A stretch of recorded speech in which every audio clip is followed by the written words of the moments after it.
நீங்க எல்லாருமே இந்த மலை இதோட கடினமான மலை வந்தாலும் எனக்காக நிற்பீங்க அப்படின்னு எனக்கு தெரியும். அதுதான் கேப்டனோட வளர்ப்பு.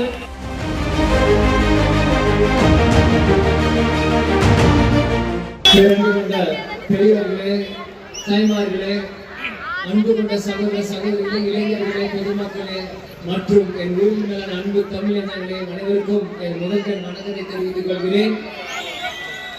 இந்த மலையை கூட நீங்க காத்திருந்தீங்க. கண்டிப்பாக உங்களுக்காக என் கடைசி மூச்சு வரைக்கும் நான் ஓடோடி இருப்பேன். நீங்க ஆணித்தனமாக நான் சொல்லிக்கிறேன். செங்கல்பட்டு மாவட்டம் வந்து நம்மளுக்கு பிரம்மாண்டம் மட்டும்தான் எங்களுக்கு நீங்க காமிச்சிருக்கீங்க. ஒவ்வொன்றும் முருகேசனா இருக்கட்டும், மகாதேவனா இருக்கட்டும், நீங்க சார்ந்த அனைத்து மாவட்ட எல்லாருமே இருக்கட்டும். மழை பேர் சொல்லி தப்பா எடுத்துக்காதீங்க. நீங்க எல்லாருமே கடினமான மழை வந்தாலும் எனக்காக நிற்பீங்க அப்படின்னு எனக்கு தெரியும். தேசிய முற்போக்கு திராவிட கழகம் உங்களுக்காக நான் கூட வந்து மழையில எத்தனையோ மணி நேரம் நிற்க கூட நானும் தயாரா இருக்கிறேன். ஏன்னா இன்னைக்கு கேப்டனோட பிறந்த நாள்.